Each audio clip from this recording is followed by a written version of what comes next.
जय गुरुदेव। असली प्रार्थना।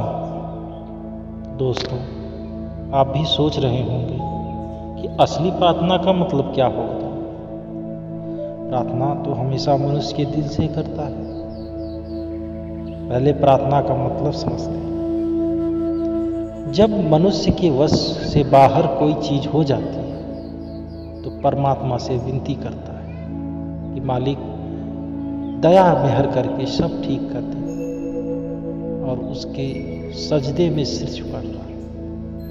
आपने ज्यादातर प्रार्थनाओं में देखा होगा कि इंसान इस नासवान संसार की चीजें मांगता है, इच्छाएं व तृष्णा पूर्ण करने की मनोकामना करता है या कष्ट निवारण की गुजारिश करता है। क्या यही असली प्रार्थना है?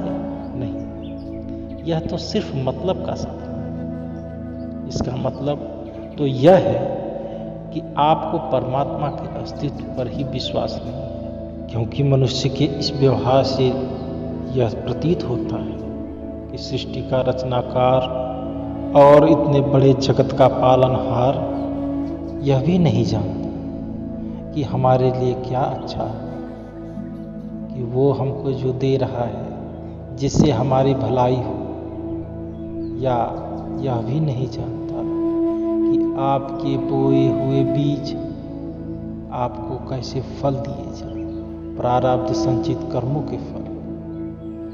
कष्टों का निवारण कब करना है यह सब परमात्मा जानता है। जब आपको परमपिता परमात्मा से सच्चा स्नेह व विश्वास नहीं है तो प्रार्थना का क्या मतलब? सच्ची प्रार्थना का मतलब केवल उस रचनाकार परमात्मा से उसको खुद को मांगना, न कि उसकी रचना को मांगना। इसी को संत सिमरन ध्यान भजन कहते हैं। अब सोचो, जब हम परमात्मा का रूप ही हो गए तो फिर इच्छाएं तृष्णाएं अपने आप समाप्त हो जाती हैं, कष्ट जलकर राख हो जाते हैं, और जिसने जीते जी परमात्मा के आनंद व स्नेह का मरना सीख लिया, उसके लिए मौत भी उत्सव बन जाती है।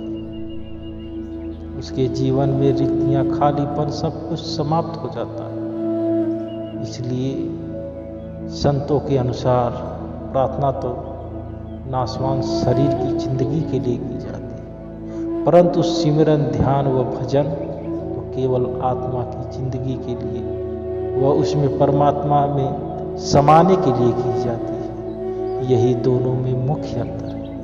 इसलिए उस परमात्मा के सच्चे स्नेह व विश्वास के साथ मांगो तो केवल अपना उद्धार, जन उद्धार, क्योंकि ये असली प्रार्थना है, और वो भी फलीभूत होती है। बाकी सब मोह माया है। एक बार एक मनमुख ने गुरुमुख से कहा कि भाई, तूने इतने सालों में पूरा समय ईमानदारी से, प्यार व विश्वास से ध्यान किया, तो क्या तुझे परमात्मा मिला? तो वह सोच में पड़ गया। वह अपने आप से सवाल करने लगा, हाँ, यह तो सच है कि मैंने जितने साल सिमरन ध्यान भजन किया पर कभी परमात्मा से साक्षात्कार नहीं, और उसे धीरे धीरे ध्यान कम कर दिया और एकदम छोड़ भी दिया।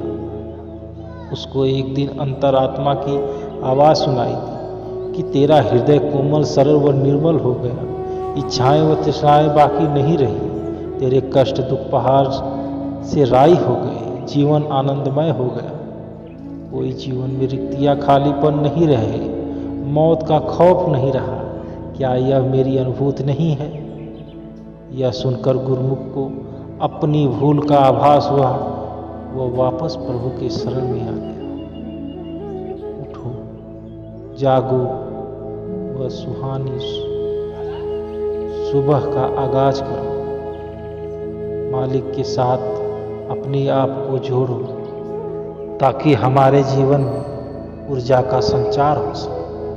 वो पूरा दिन अच्छा निकले, न कि सुबह उठते ही मोबाइल, टीवी या अखबार से नाता जोड़कर, इस सोशल मीडिया से नेटवर्क को जोड़कर निगेटिव वायरस को अपने अंदर संचारित कर ले।